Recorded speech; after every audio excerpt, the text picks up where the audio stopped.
নিজের কষ্টের জমানো টাকা দিয়ে নিয়ে নিলাম লাইফের প্রথম স্টান্ট বাইক।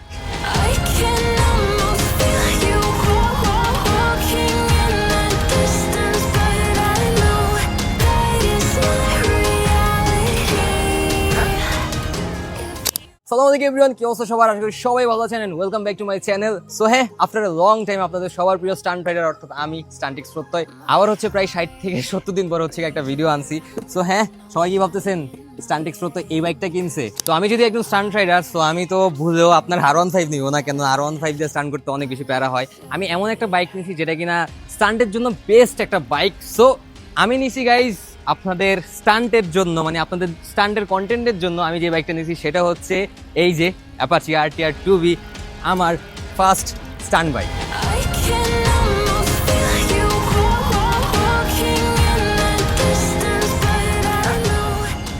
এই বাইকটা আসলে কি, এই বাইকটার অবস্থা এমনটা কেন, আর এই বাইকটার কেনার পিছনে হোল হিস্ট্রি এটা হচ্ছে কি আজকে আপনাদেরকে আমি লং করে বলবো। তো আজকের ভিডিওটা হচ্ছে কি আমার জন্য অনেক বেশি স্পেশাল। ফেসবুকে তো আমি হচ্ছে কি জাস্ট নর্মালি একটু ভাবে বলে দিছি যে আমি কিভাবে বাইকটা কিনছি, বাইকে শিফট হয়েছি, বাইক স্ট্যান্ডে শিফট হয়েছি, মানে হাবিজাবি যেসব ছিল ওইগুলো। আর আজকে হচ্ছে কি মেনলি বলবো যে আমার এই স্টান্ট বাইক কেনার পেছনে কাহিনী কি, আর কেন আমি বা বাইক স্ট্যান্ডে শিফট হয়েছি সবকিছু। সো প্রথমেই বলি, আমি একজন সাইকেল স্টান্ট রাইডার।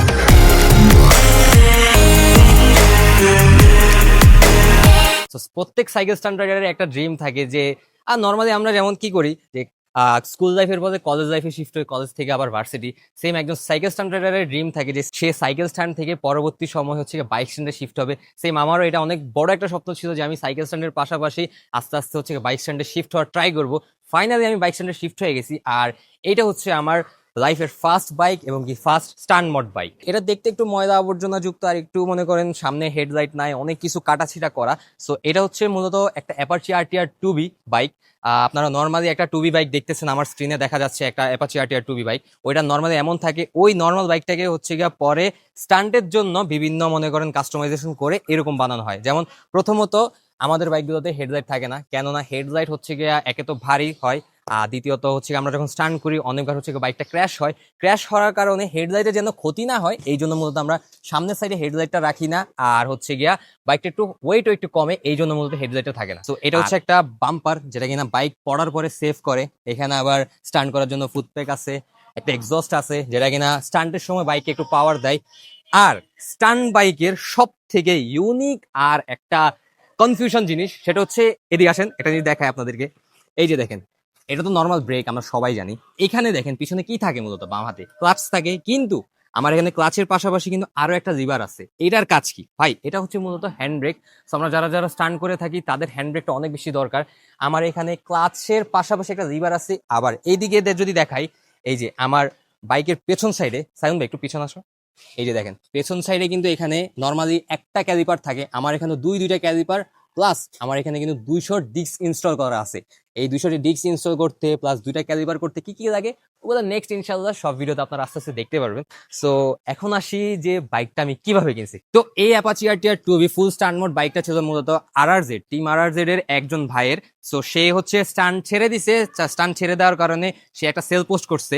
সেল পোস্টটা হচ্ছে সবার আগে তার টিমেরই হচ্ছে সানভি ভাই ছিল। সানভি ভাই দেখছে, সানভি ভাই দেখে আমাকে বলছে। তো দেখার পরে আমি হৃদয় ভাইকে ওই ভিডিওটা দেখালাম যে ভাই এই এমনি এই একটা বাইক আছে, সেটা হচ্ছে সেল হবে ফুল স্টান্ট মোড, এটা কি নেওয়া উচিত কিনা? সো ভাই সত্য কথা কি জানেন, আমার দেখা মনে করেন একটা বাইক যেটা দেখে হচ্ছে আমি আমার স্টান্ট মোড বাইকটা বানাবো, সেটা হচ্ছে এই বাইকটা। ওই বাইকটা হচ্ছে আমার সাজেশনে আসছে যে এই বাইকটা সেল হবে। তো ভাই এই চান্সটা কি মিস করা যায়? তো আমি সাথে সাথে হৃদয় ভাইরে বলছি, বলার পরে আমি আর হৃদয় ভাই রাত 1টা লিটারালি রাত 1টার দিকে আমরা চলে গেছি এয়ারপোর্টের দিকে। এয়ারপোর্টে গিয়ে টাকা দিয়ে এই বাইকটা হচ্ছে সাথে সাথে নিয়ে আনছি। আনার পরে হচ্ছে বাইকের টুকটাক কিছু কাজ ছিল ওগুলো করাই ফেলছি। আমার বাইকে এখনো অনেক কাজ বাকি, অনেক কাজ বলতে খুবই কম কাজ বাকি, কিন্তু এটা আমার জন্য ভাই অনেক বেশি। কেননা একে তো হচ্ছে স্টুডেন্ট, দ্বিতীয় হচ্ছে গিয়ে আমি সাইকেল স্ট্যান্ড রাইডার ছিলাম। তো সাইকেল স্ট্যান্ডের যে খরচ ওইটা আর বাইক স্ট্যান্ডের খরচে ভাই হিউজ একটা ডিফারেন্স থাকে। বাইকে প্রচুর পরিমাণ খরচ হয়। এখানে আমার সামনের হ্যান্ডেল চেঞ্জ করতে হবে, রাইজার চেঞ্জ করতে হবে, আবার আপনার ইঞ্জিনের মোবিল চেঞ্জ, আরো টুকটাক মনে করেন এমন এমন কাজ আছে, আবার হচ্ছে টায়ারও চেঞ্জ করতে হবে। সো মোটামুটি ভালো একটা অ্যামাউন্টের আমার এখানে খরচ আছে, অনেক কাজ আছে। সো প্যারা নাই। দীর্ঘ 8 থেকে 9 মাস মনে করেন আস্তে আস্তে ফেসবুকের টাকা, ইউটিউবের টাকা সবগুলা কালেক্ট করে আস্তে আস্তে জমায় জমায় মূলত আমি এই বাইকটা কিনছি।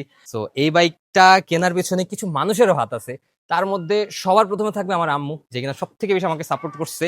আম্মুর দোয়ার কারণ হচ্ছে আমি সাইকেল স্ট্যান্ডও ভালো করছি, ইনশাল্লাহ তার দোয়ায় আমি বাইক স্ট্যান্ডে অনেক ভালো উন্নতি করতে পারবো। সো এই বাইকটা কেনার পেছনে আমার অনেক হার্ডওয়ার্ক, অনেক স্ট্রাগল, অনেক মনে করেন প্যারা স্টোরি আছে। এখন আপনারা একটু আমার এই বাইক দিয়ে ছোট্টখাটো কিছু স্টান্ট দেখেন।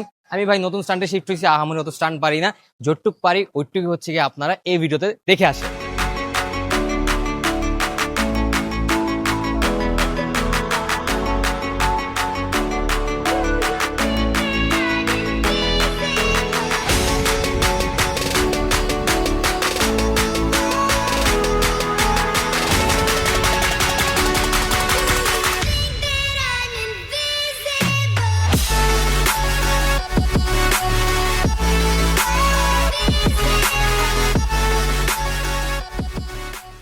তো আম্মুর পাশাপাশি যদি আমি অন্য মানুষদের কথা বলি, সবার আগে আসে হচ্ছে গিয়া হৃদয় ভাই।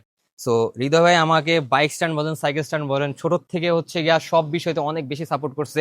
সেই মূলত এই বাইকটা মনে করেন আমাকে ম্যানেজ করে দিয়েছে, অনেক বেশি প্যারা দিয়েছে হৃদয় ভাইরে। এই বাইকটা কেনার পর এত বেশি প্যারা হয় না, কারণ এটা আমি ফুললি স্ট্যান্ড মোড পাইছি।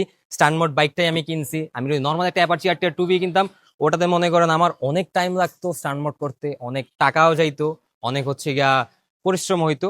সো আমি যখন এই ফুল স্ট্যান্ড মোড বাইকটা পাইছি ভাই, সাথে সাথে নিয়ে নিছি। এই বাইক কেনার পিছনে আরেকটা মানুষের হাত আছে, ওটা হচ্ছে ক্যামেরার পিছনে আছে। তার একটু শিফট করি।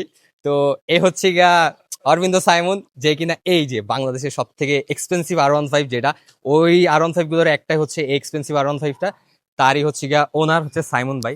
তো সাইমন ভাইয়ের অনেক বেশি অবদান আছে আমার এই যে স্ট্যান্ড লাইফ বলেন বা স্ট্যান্ড বাইক শিফট হওয়াতে। সাইমন ভাই কিছু বলবেন? আসলে ওই প্রত্যেকে তো আমি সেই ছোট থেকে দেখতেছি যে সাইকেল স্ট্যান্ড করতো পিচ্ছি একটা ছেলে, আজ তার এত সুন্দর একটা টুবি, স্ট্যান্ড মড বলতে পারেন বাংলাদেশের জন্য কিন্তু একটা মানে স্ট্যান্ড বাইক যদি থাকে, টুবির উপরে আমার মনে হয় না আছে। টুবি দিয়ে যে কমফোর্ট, তারপর যেই পরিমাণের মানে ফ্রিলি হচ্ছে স্ট্যান্ড করা যায়, আমার মনে হয় না অন্য কোনো বাইকে করা যায়। বেস্ট অফ লাক, তোমার জন্য অনেক অনেক দোয়া রইলো, জীবন অনেক বড় হও। আমি আসলে আমার ছোট ভাই যার প্রাউড, এখনই প্রাউড করি, আরো যেন প্রাউড করতে পারি যে আমার প্রত্যেক আমার ছোট ভাই, কাছের ছোট ভাই। যাই হোক, বেশি কথা বাড়াবো না, তোমার জন্য অনেক অনেক শুভকামনা রইলো, অনেক দূর আগায় যাও, আর আব্বা আম্মুর কথা অবশ্যই শুনবা। সো হ্যাঁ, এই এতগুলো লেকচারের মাঝখানে একটা বিশেষ কথা, সেটা হচ্ছে আপনাদের সবার দোয়ায় আমার ইউটিউব চ্যানেলে কিন্তু 96,000 সাবস্ক্রাইবার হয়ে গেছে, মানে 96,000 সাবস্ক্রাইবার। ভাই এই জিনিসটা কিন্তু অনেক বড় একটা জিনিস, এটা আমার লাইফের সব থেকে বড় একটা অ্যাচিভমেন্ট বলতে পারেন। সো হ্যাঁ, আরো একটু বেশি ভালোবাসা দেখায় তাড়াতাড়ি আমার চ্যানেলে আপনারা 1 লাখ সাবস্ক্রাইবার করে দেন। মাত্র ভাই 4,000 সাবস্ক্রাইবার লাগে, এটা কোনো ব্যাপারই না আপনাদের জন্য। যেখানে আমার টার্গেট ছিল এই বছর বা সামনের বছরের মধ্যে হচ্ছে 1 লাখ সাবস্ক্রাইবার করবো, ওই জায়গায় আপনারা এই বছরের মধ্যে 96,000 সাবস্ক্রাইবার অর্থাৎ 96,000 করে ফেলছেন। সো ভাই আর মাত্র 4,000 লাগে। এই 4,000 সাবস্ক্রাইবার কমপ্লিট করার জন্য একটাই কাজ করবেন, সেটা হচ্ছে যে রেড কালারের বাটনটা না, ওটারে ক্লিক করে হচ্ছে এই যে অ্যাশ কালার করে দেন, তাহলে হচ্ছে গিয়া 96 থেকে 1 লাখ হয়ে যাবে খুব সুন। তো হ্যাঁ গাইস, এখন থেকে আপনারা আপনাদের স্টান্ট রাইডার অর্থাৎ আমি স্টান্ট এক্স প্রত্যয়কে এই বাইক দিয়ে হচ্ছে গিয়া যে 300 ফিটের স্টান্ট গ্রাউন্ড বাইক স্ট্যান্ডের ওইটা কাঁপাতে দেখবেন। তো হ্যাঁ, বেশি বেশি করে দোয়া করবেন যাতে আমি সাইকেল স্ট্যান্ডে যেমন ভালো স্টান্ট করতে পারছি, আপনাদের দোয়ায় সেম বাইক স্ট্যান্ডেও যেন ভালো স্টান্ট করতে পারি, আর আপনাদের জন্য সুন্দর সুন্দর হচ্ছে কন্টেন্টগুলো মেক করতে পারি। এখন থেকে আস্তে আস্তে বাইকের বিভিন্ন কন্টেন্ট আপনারা দেখতে পারবেন। তো হ্যাঁ, দেখা হচ্ছে অন্য কোনো স্টান্টের ভিডিওতে। Guys, take care, good night, আসসালামু আলাইকুম, স্টান্ট হার্ট, রাইড হার্ট, আল্লাহ হাফেজ।